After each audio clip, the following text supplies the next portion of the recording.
Assalomu alaykum qadrli kuzatuvchilar va guruhimiz a'zolari.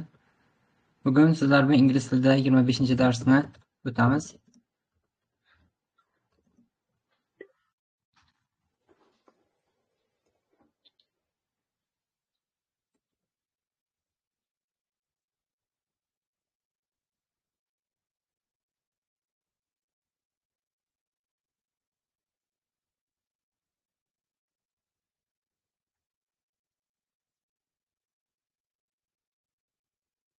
Demak, mavzu nomi Present Simple Negative, hozirgi oddiy zamon inkor shakli. Shu mavzuni bugun o'rganamiz. Demak, gap tuzish strukturasini o'rganib chiqamiz birinchi navbatda. Demak, ega, ish harakatini bajaruvchi ega. Bunga qo'shiladi birlik yoki ko'pligiga qarab do not yoki does not ko'makchi fe'llari. Bular ko'makchi fe'l deyiladi bizda. Do not va does not ko'makchi fe'llari. Va undan keyin harakat. Ish harakat bilan davom ettiriladi. Ish harakat, undan keyin joy. Ya'ni ish harakat bajariluvchi joy. Joy, keyin oxiri vaqt. Mana shunaqa struktura asosida gap tuziladi. Ustoz, sal yozuvlar katta desa bo'ladimi? Bo'ladi, hozir ko'p katta qilib beraman. Xo'p, mana bu holat. Demak, egadan boshlab gapda tuzilish strukturasini ko'rib chiqamiz. Misol uchun, Sally ismi bilan gap tuzib ko'ramiz. Sally bu yerda. Sally mana ega o'rnida ishlatilyapti. Sally. Endi Sally uchun bu yerda ikkita ko'makchi fe'l bor. Do not va does not. Sally birlik bo'lganligi uchun biz does not ko'makchi fe'ldan foydalanishimiz kerak. Birliklar uchun har doim shunaqa. Does not. Sally does not. Biror bir harakat. Endi ish harakat keladi keyingi o'rinda. Ish harakat. Misol uchun pishirmoqni olamiz. Cook. Sally does not cook. Ya'ni bu yerda Sally pishirmaydi degan ma'noda. Sally cooks deganimizda pishiradi edi. Sally doesn't cook desak pishirmaydi degan ma'noda gap tuzilib kelyapti. Endi pishirmaydi qayerda? Joy kerak bizga. Cook pishirmoq bilan ko'proq oshxona joyi to'g'ri keladi. In the kitchen. Shu o'rinda in predlogga e'tibor beramiz. Bu qayernidir ichida degan ma'noni bildiradi. Ichida in. Oshxonani ichida. Oshxonada deb tarjima qilinadi, ichida deyilmaydi. Oshxonada. Lekin baribir in qo'yilish kerak joylar oldidan. Bu da degan ma'noda ham keladi. In the kitchen.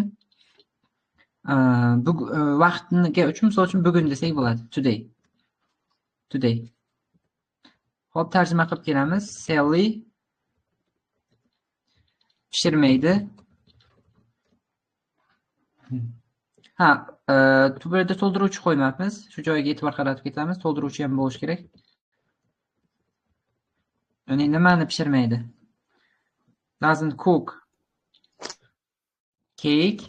Doesn't cook a cake in the kitchen. Pishirmaydi tortni oshxonada bugun. Mana shu joyga e'tibor beramiz.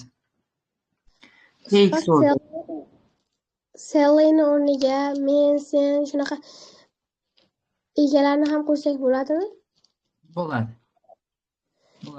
Bularga hozir alohida tushuntirib beraman. Mana bu yerga e'tibor beramiz. Harakatdan keyin to'ldiruvchi kelyapti. Cake. Tort degan so'z. Tortni oldidan biz artikel qo'yapmiz. O'sha bitta bo'lsa, agar to'ldiruvchimiz bitta bo'lsa, o'sha oldidan artikel en qo'yilishi kerak. Undosh bo'lganligi uchun bu yerda artikel qo'yilgan hozir, birlikda bo'lgan uchun. Yaxshi. Xo'p. Mana shu holatga kichik qoida mana. Misol uchun gap I bilan you yoki we, they bilan boshlanadigan bo'lsa, shular bilan boshlansa biz do not ishlatamiz. Do not. Ko'makchi fe'llarda do not. Do not ishlatiladi. Do not, undan keyin harakat ketadi bu yerga. Plus ish harakat. Va yana boyagidek davom ettiraveradi. To'ldiruvchi joy vaqt. Yana men bunga misol mana. They do not eat apples. Nima degani bo'ladi bu? Endi Nima yemaydi? buni mana do not deganimizda biz do not bilan gap tuzganimizda maydi degan ma'noni bildiradi bizga, to'g'ri. O'sha maydi. Nimadir qilmaydi. Demak, they ular degani edi. O'tganmiz they olmishlar ma'nosini ham ular yemaydi olmalarni. Ingliz tilidagiday tarjima qilsak mana shunaqa bo'ladi. Ingliz tilidagiday gap tuzilishiday tarjima qilsak shunaqa tarjima bo'ladi. Ular yemaydi olmalarni. Xo'p, davom ettiramiz. We bilan ham tuzib ko'ramiz.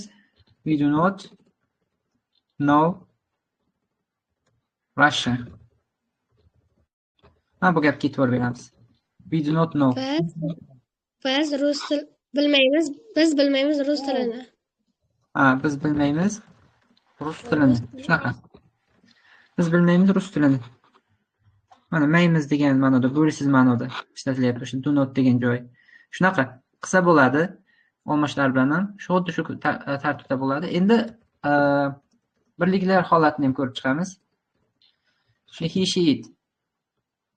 Ular bilan does not ko'makchi fe'lini ishlatamiz. He, she, it bilan yoki mana shularning o'rniga keladigan alternativ, ya'ni ismlar bo'ladigan bo'lsa, he ni o'rniga misol uchun Toby bo'lsa, yoki she ni o'rniga Layla bo'lsa, yoki it ni o'rniga a cat bo'lsa, mushuk yoki biror bir narsa, obyekt bo'lsa ham mana shu does not birlik holatida. Undan keyin ish harakat. Ish harakat keladi undan keyin. Qolgani boyagidek to'ldiruvchi joy va vaqtlar ketaveradi qolganiga. Misol gap tuzib ko'ramiz. She does not drink cola. Nima degan ma'noni bildiradi? U ichmaydi kola. U ichmaydi kolani. Shunaqa. Juda yaxshi. Mana maydi bu yerda ham do not bilan kelganda maydi degan ma'noda berib ketyapti bizga. She doesn't drink cola. U ichmaydi kolani. Demak, inkor gaplar tuzganimizda mana shu strukturaga qarab gap tuzamiz. Ko'plik bo'lsa do not ko'makchi fe'li, birlik bo'lsa does not ko'makchi fe'li bilan davom etadi gaplarimiz. Ish harakatlar mana bular. Xo'p, ko'proq ish harakatlarini o'rgataman. Ish harakatga, ya'ni verbs, kesimga. Ish harakatlarga qanaqa fe'llar olsak bo'ladi? Shularni hozir ro'yxat qilib yozib beraman. Gap tuzganimizda bemalol ishlasak bo'ladi keyin. Xo'p, bulardan ketdi, ko'rib chiqamiz. Bring olib kelmoq. To'ldiruvchi bilan kelsa bo'ladiganlarni o'rgataman bugun. Bring olib kelmoq. Xo'p, sell sotmoq.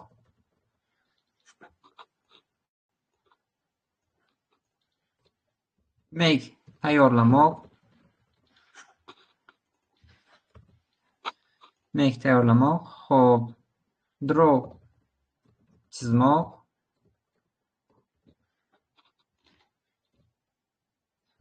Demak, draw chizmoq.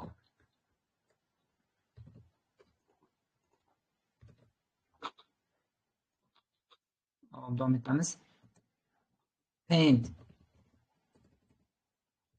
Bu bo'yamoq degan ma'noni bildiradi bizga. Bo'yamoq. Paint bo'yamoq. Xo'p. Buy. Sotib olmoq. Nimanidir misol uchun, nimani sotib olsa, misol uchun buy apples, buy potatoes, buy tomatoes shunaqa. Demak, wash yuvmoq. Misol uchun wash the dishes. Idishlarni yuvish bo'lishi mumkin.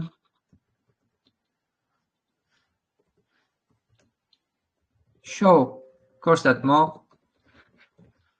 Show ko'rsatmoq.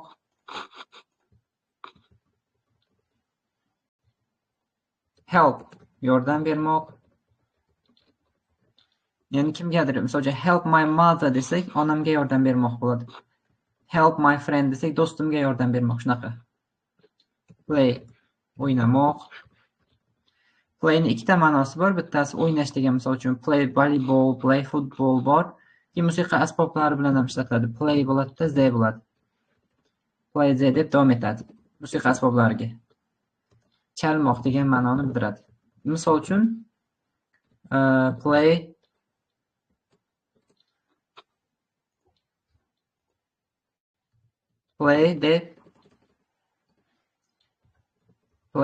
the piano. Pianino chalmoq degan ma'noda. Mana shu joyi. Playni ikkinchi ma'nosi. Keyin watch bor. Tomosha qilmoq. Watch tomosha qilmoq bor. Mana ko'rishingiz mumkin. Nimanidir tomosha qilmoq. Misol uchun watch TV desak bo'ladi, televizorni tomosha qilmoq. Keyin mana harakatlardan keyin vaqtlar ketaveradi. To'ldiruvchi joy, vaqt. Vaqtlardan ham o'rgataman, time, vaqt uchun ishlatiladigan iboralardan.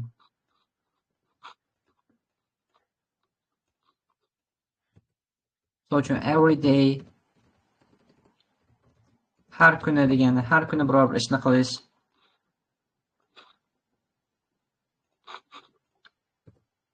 Always, doimo qilish biror bir ishni.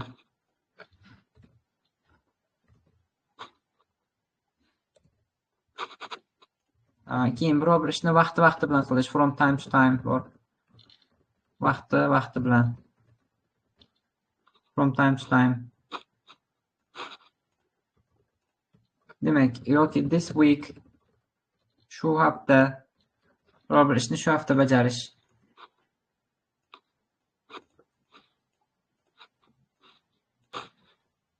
Yoki bo'lmasa, weekly, haftalik bajarish.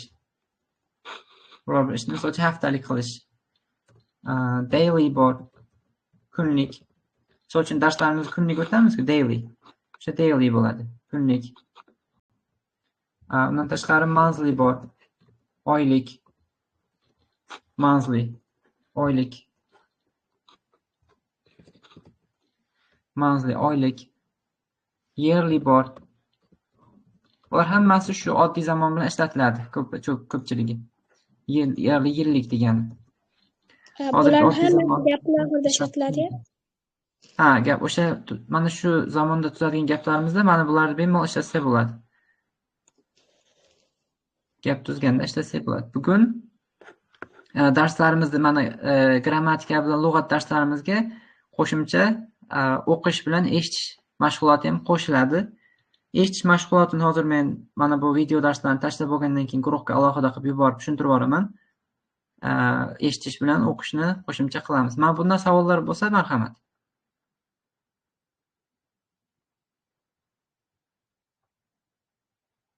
Mana shu mavzudan, inkor. Hozirgi oddiy zamon inkor gaplar tuzish mavzusidan. Hammasi tushunarli. Xo'p, bo'lmasa kuzatuvchilarimizga rahmat. Hozir hammasini guruhga tashlab beraman. Keyin boyagidek tushuntirib beraman.